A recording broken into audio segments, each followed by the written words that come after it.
Vamos lá. O assunto realmente, o Fábio tem toda a razão, o assunto é fascinante. E se trata, para a gente começar a história, de uma pouco conhecida startup chinesa. Ela causou um enorme abalo em mercados ao redor do mundo. Quando eu digo enorme, é enorme mesmo. Quase $1 trilhão perdidos em valores de ação. As vítimas foram algumas das grandes empresas americanas do setor de inteligência artificial, mas não só. Reportagem de Mariana Giangiacomo. As principais bolsas americanas fecharam em queda, puxadas pelo dia de caos das empresas de tecnologia.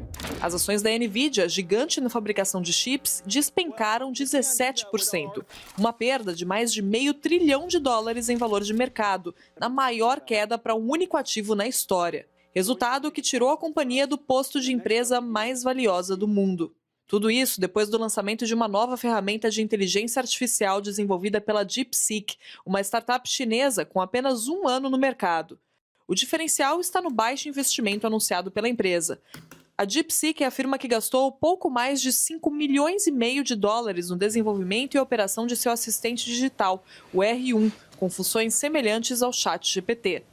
O valor é apenas uma fração dos custos estimados pelas Big Techs americanas. Na semana passada, por exemplo, a Meta disse que precisaria de mais de $65 bilhões só neste ano para o desenvolvimento da sua inteligência artificial. A conquista de uma startup relativamente desconhecida se torna ainda maior quando se considera os obstáculos que enfrentou. O governo americano restringe há anos o envio de semicondutores mais modernos para a China, alegando preocupações de segurança. Mas isso não foi suficiente para conter a DeepSeek. A startup afirma que conseguiu construir o seu modelo de inteligência artificial utilizando chips de baixa potência. Nesta segunda-feira, a DeepSeek ultrapassou o ChatGPT em termos de downloads na App Store. A disputa pela liderança na tecnologia da inteligência artificial está no meio de uma briga geopolítica entre o Ocidente, liderado pelos americanos, e a China. Recentemente, Donald Trump lançou o Stargate, um mega investimento com potencial anunciado de alavancar até $500 bilhões. Mark Anderson, aliado de Trump e fundador do Netscape, que revolucionou a internet, compara o momento atual com a corrida espacial entre a União Soviética e os Estados Unidos entre os anos 50 e 70. Ele disse que o R1 da DeepSeek é o Sputnik da inteligência artificial e um dos avanços mais incríveis e impressionantes que já viu, e sendo open source, é um presente profundo para o mundo. Fábio, vamos começar pelo lado mais focado do que se trata esse modelo de inteligência artificial desenvolvido por essa startup, que até há pouco tempo atrás talvez você soubesse, mas a maior parte das pessoas não do que se trata. Como que eles conseguem fazer tão barato e tão bom? William, eu acho que essa é a pergunta que os Estados Unidos não têm. Então, para quem conhece aí os principais 4 operadores, existem mais de 2.000 modelos de IA. O Brasil, inclusive, lançou um modelo de IA generativa antes da OpenAI 3.5, só que a gente não fica conhecendo eles porque os grandes atores acabam tendo muito destaque. Agora, quanto custa aquele modelo da OpenAI ou dos outros? Custa bilhões, 5 bilhões. E o que eles conseguiram fazer foi um modelo aberto, ou seja, você pode copiar, editar como você quiser, que custa 5 milhões. Isso é menos do que algumas pessoas da equipe dessas empresas ganham por ano. Esse é realmente o desafio que não dá para entender e que é real. Existem papers, benchmarks, está ali comprovado isso. Se você tem um negócio que você precisa de 5 bilhões ou 65 bilhões por ano para rodar, e alguém consegue fazer algo semelhante ou melhor por 5 milhões, toda essa indústria bilionária se torna questionada. Será que eu preciso desses bilhões? Ou será que eu posso trabalhar com milhões? E se puder, William, a gente, Brasil, vai poder fazer, a Índia vai poder fazer, todo mundo vai poder fazer. Ou seja, o ecossistema, ele cresce exponencialmente. Por quê? É código aberto, ou seja, você pode copiar, reutilizar e fazer, e funciona. E custa 5 milhões. 5 milhões de dólares a gente tem. 5 bilhões, ninguém tem. Ô Lorival, as implicações geopolíticas para Trump são severas de uma situação como essa. No discurso de posse dele, um dos pontos que ele ressaltou foi uma nova era a partir do desenvolvimento em inovação tecnológica do tipo de inteligência artificial. Aí uma startup com pouco dinheiro coloca em xeque um projeto dessa magnitude? Ele na quarta-feira anunciou investimentos privados de $500 bilhões ao longo de 5 anos. A Nvidia perdeu em um dia 589 bilhões de dólares. Foi esse o recorde. Nunca ninguém perdeu tanto dinheiro em um momento só como esse. Isso no fechamento, que chegou a 800 bilhões. Então, é uma coisa, de uma forma compacta, sintética, a história da inserção da China no mundo globalizado e a forma como os Estados Unidos abriram as portas para a China. Porque a gente está falando de uma fronte aberta. A China, no caso da DeepSeek, e assim como outras, a empresa do Alibaba também lançou em novembro também um modelo, eles não começaram do zero como a OpenAI. Eles aproveitaram tudo que a OpenAI construiu e partiram daí, né? Então, essa visão, né, que o Vale do Silício tem de uma inteligência artificial de fonte aberta, acessível e tal, tem implicações geopolíticas, porque a inteligência artificial vai ser o grande drive de todas as disputas nas próximas décadas, né? E aí vem vindo a computação quântica, que acelera em milhões de vezes essas operações. Pela primeira vez, a humanidade vai estar diante de uma coisa que ela criou, mas que ela não entende. Que pode tomar conta dela. Thaís, o que isso significa agora especificamente para as Big Techs? Um desafio gigantesco, porque a velocidade da compreensão da ferramenta vai impor a elas uma resposta muito rápida. Por que vocês custam tão caro? E elas não devem isso só aos acionistas, elas devem isso aos seus clientes. Por que os clientes dessas empresas estão pagando hoje um custo para acessar e para usar essas ferramentas, se tem uma empresa chinesa que cobra muito mais barato, que custa muito mais barato? Então, e a velocidade dessa resposta, né, e a turma da tecnologia, o Fábio vai saber melhor, enfim, responde que não, ainda tem coisas para serem avaliadas e tal, mas o modelo está aberto, essa é uma avaliação que vai ser feita. Acho que para o mundo dos negócios e a inteligência artificial, em maior ou menor grau, ela já está sendo aplicada em várias escalas de vários setores da economia, não só industrial, de alta tecnologia, mas até no varejo. Então, a grande pergunta quanto vai custar, afinal de contas, como ferramenta de negócio e de trabalho, certamente não vai ser o valor que as empresas americanas estão ganhando hoje e que, portanto, é um valor que levou a um boom das bolsas, que levou a um boom das ações das empresas, que levou a um boom do mercado de trabalho do Vale do Silício em volta dessas empresas. Quer dizer, tem toda uma... que ainda não se pode dizer que é uma bolha, mas tem toda uma cadeia de negócios que se sustentou nos últimos anos, poucos anos, diante de um valor, de um valuation, de um trabalho que a China acabou de dizer que não é. Então, tem esse aspecto e tem o aspecto também do custo de energia, que eu acho que a gente pode falar já na próxima rodada. Claro, você está se referindo ao fato de que quanto mais se desenvolve a inteligência artificial, maior é a necessidade de eletricidade. Exato. A gente pega isso na próxima rodada. Eu queria passar essa tua questão para o Fábio. Fábio, quando a gente lê, sobretudo a grande imprensa britânica e americana, como que eles reagiram a esse dia de hoje? Alguns, como o Financial Times, por exemplo, que tem enorme respeito entre investidores ao redor do mundo, é um jornal planetário, escala planetária, dizem o seguinte: os chineses, jogaram a economia da inteligência artificial de pernas para o alto. Jogaram, William. Sabe aquela coisa que valia ouro? Agora vale ouro de touro, né? Ouro de tolo, vale ali 1/10, 1/100 do que valia. Que era o que a Thaís estava falando, né? O modelo de negócio está em xeque. A NVIDIA, por exemplo, ou a AMD, que é outra empresa, eles tinham pouquíssimos clientes, 4, 5, e um mercado quentíssimo. Isso faz a empresa virar a mais importante do mundo, né? De maior valor. O que acontece quando alguém, um Davi e Golias, né? O que acontece quando alguém, num time de Série B, ganha o campeonato? Você fica se perguntando se aquele time da Série A ele merece aqueles bilhões. E o dinheiro das ações, ele é muito honesto, ele vai achar que tem dúvidas. E no que ele tem dúvidas, ele tira o dinheiro, né? É isso que a gente está vendo ali perder 500 bilhões. Então, possivelmente a gente vai ver outras DeepSeeks surgirem, né? Temos outras na China aí já. Hoje mesmo eles lançaram um que faz imagem.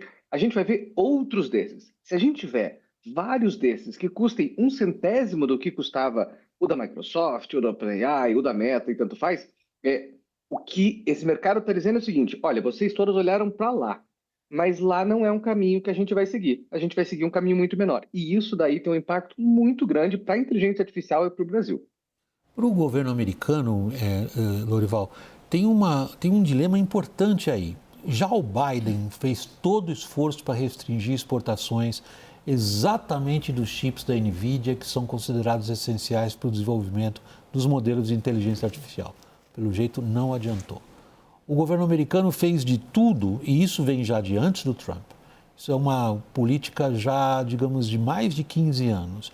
Fez de tudo para sufocar a capacidade chinesa de desenvolver inovação tecnológica. Parece que não está adiantando. Vamos fazer o que agora?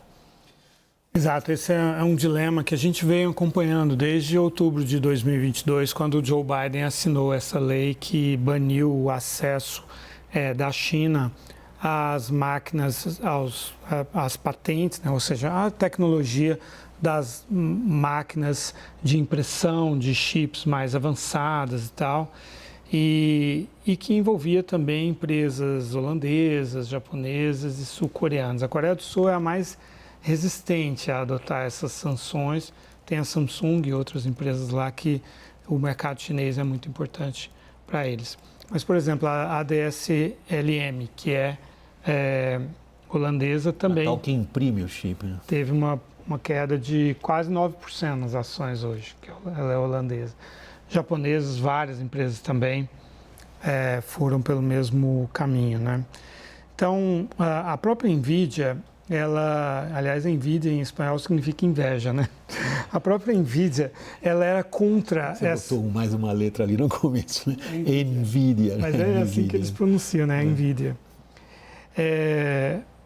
A NVIDIA, ela é contra essa política, porque ela restrição. Ela previu que ia acontecer exatamente isso, né? Que é a China, então, investir maciçamente em contornar esse banimento para desenvolver os seus próprios chips, né?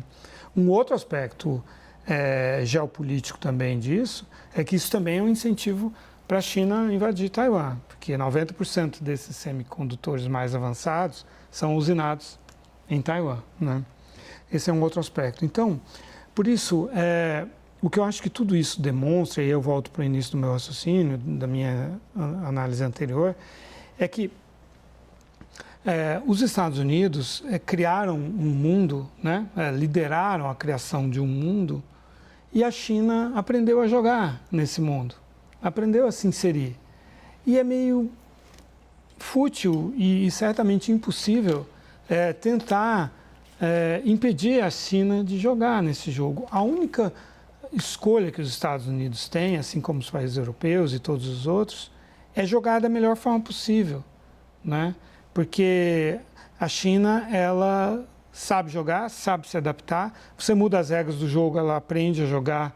É que nem um pouco com a inteligência artificial, né? É um aprendizado contínuo. Ela vai aprendendo a se ajustar. Então, e as ferramentas que o Donald Trump tem são, na minha leitura, mais pobres ainda do que aquelas que o Joe Biden tinha. As ferramentas do Joe Biden eram mais sofisticadas, mesmo assim deram no que deram. Nós estamos assistindo aqui ao resultado da política do Joe Biden, na verdade.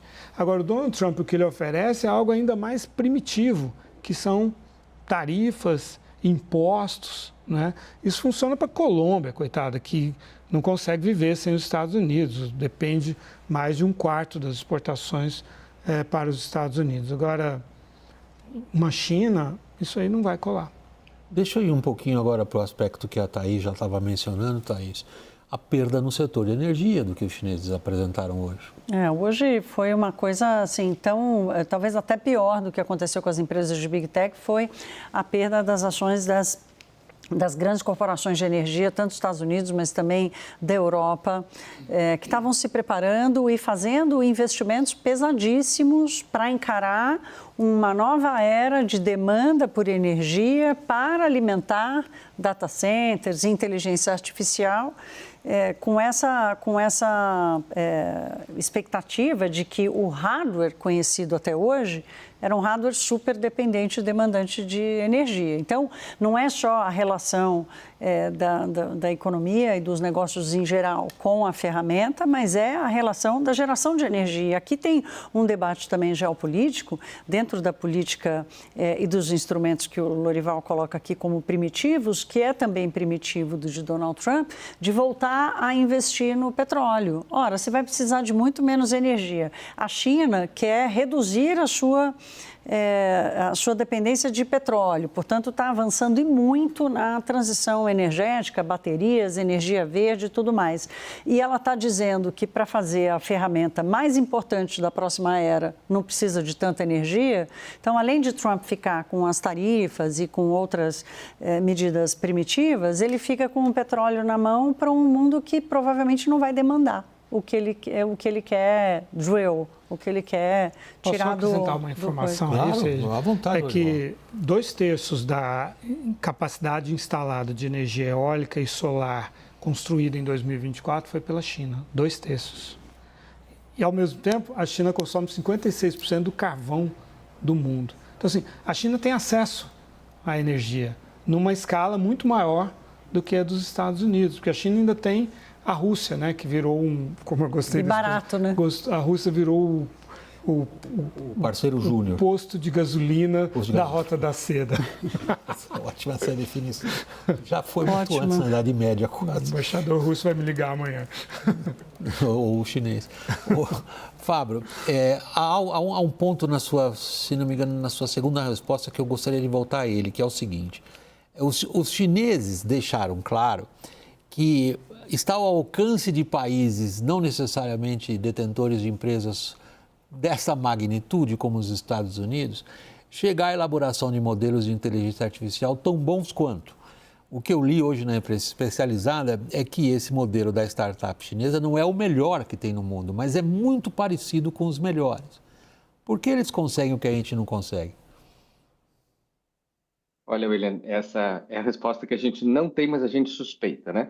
A Thaís estava falando de energia, né? Por que custa tão menos esse modelo? Porque eles usam chips, placas de GPU, muito mais baratas e que fazem muito menos processamentos por segundo. Então, elas usam menos energia, são mais baratas, têm mais produtores e etc. Eles conseguiram minerar esse tipo de placa para fazer o resultado. Então, assim, o segredo mesmo é matemático. Não é de base de dados, não é de energia. O segredo é ali de pesquisa, de ciência, de academia colocada ali para fazer esse resultado. A maior parte das empresas, ela decidiu fazer modelos que são fechados, você não consegue ver o que é que tem lá dentro ou como é feito, né? A Llama da Meta, ou principalmente as chinesas, elas têm a tradição de fazer aberto. Então, a gente pode olhar lá dentro o que está acontecendo. Então, isso que eles estão falando, que funciona, que consome menos energia e etc., é real. Como é que eles fizeram isso? Pesquisa. Faz pelo menos 15 anos que eles têm ali o plano quinquenal, que é uma tradição desses países de tradição comunista, que eles colocam inteligência artificial como prioridade, eles executam o plano, os investimentos são altíssimos. Então, a inteligência artificial, ela já está na China há muito tempo. Aí, a generativa, a gente está escutando agora. Mas é um país que, em termos assim, de conhecimento de IA, ele é absurdamente avançado, tanto ou mais quanto os Estados Unidos. Que bom que a gente está vendo esse diálogo entre os países, porque aqui no Brasil o que a gente quer é participar da festa. Podemos participar da festa, Fábio? Eu não posso deixar a pergunta parada no ar. Sim? Podemos participar da festa, sim. Lorival, tem outro impacto ainda do que aconteceu hoje. É por isso que a gente deu tanto destaque a essa questão no WW. Imigração.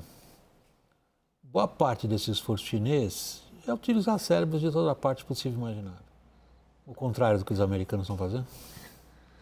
É verdade. É bem verdade também que acho que o Trump vai ceder no que diz respeito a esses vistos que permitem a entrada de pessoas qualificadas, né? Essa é uma reivindicação do Vale do Silício, do Elon Musk, de todo mundo, porque as empresas deles simplesmente não vão operar sem esses cientistas da computação né, da Índia e de outros lugares, né? E essa é uma forma muito inteligente e muito barata, né, de você um outro país investe, faz a graduação daquele engenheiro, daquele profissional, e você recebe isso de mão beijada, né? Você termina a formação dele ou dela. Então, realmente é algo totalmente não inteligente, né? Você dispensar toda essa capacidade. Eu acho que nesse ponto,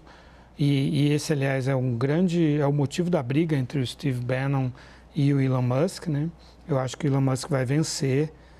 Foi também o motivo da briga entre o Steve Bannon e o Jared Kushner, que venceu, né? Então, acho que nesse ponto não tem a menor condição. Mas todo esse espetáculo terrível que o Trump montou contra os imigrantes certamente vai desencorajar as pessoas estrangeiras a ir para os Estados Unidos, e a China, sim, está atraindo um grande número de profissionais. Isso depois de ter enviado milhares de profissionais para os Estados Unidos, né, que foram treinados para estudar, lá. inclusive, o agronegócio brasileiro. Mas a China sabe atrair de volta, né? Sabe trazer de volta esses profissionais que têm oportunidades grandes na China e salários bons, né? Então, a China realmente tem, como o Fábio estava trazendo, tem uma estratégia mais inteligente, mais bem montada. E o Brasil tendo cada vez menos alunos de engenharia, né? Os dados que o Hélio Gaspari trouxe no fim de semana no jornal, a quantidade de formandos em engenharia no Brasil caindo a cada ano, porque não há uma demanda, né? A inovação, o investimento em inovação e tecnologia no Brasil é baixo, portanto, se não tem mercado para absorver essas pessoas, os bons vão acabar indo para a China também, os brasileiros bons certamente vão acabar parando em outro mercado. Eu tenho ainda alguns segundos, Fábio, para deixar essa pergunta para você, em relação ao que a Thaís acabou de levantar também. A profissão de engenheiro no Brasil tem merecido menos, digamos, dedicação por parte dos jovens? É o caso do seu ramo? Olha, William, falta gente aqui no Brasil, né? A gente consegue produzir tecnologia, né? Vamos dar crédito. O agro brasileiro utiliza muito bem a IA. Nós temos aí a Marital, que foi o primeiro modelo que a gente teve, que foi super premiado. Agora falta engenheiros, principalmente de inteligência artificial. Só um dado é o seguinte, para você fazer um bom engenheiro de IA, leva pelo menos 8 anos. É doutorado, pós-graduação e tudo mais. A fuga de cérebros, inclusive daqui, ela tem um custo para o país de décadas. E a China está sabendo aproveitar isso, atraindo talento. Os Estados Unidos está conseguindo perder talentos, seja pela imigração, seja pelo clima nas universidades, seja pelo baixo investimento, né, de cortes de subsídios. Então, a chance do Brasil está ali. Engenheiros a gente não vai ter ali nos próximos 30 anos, leva um tempo para fazer isso. Mas com os poucos que a gente tem conseguido resultados que são interessantes. Com investimento, a gente chega lá.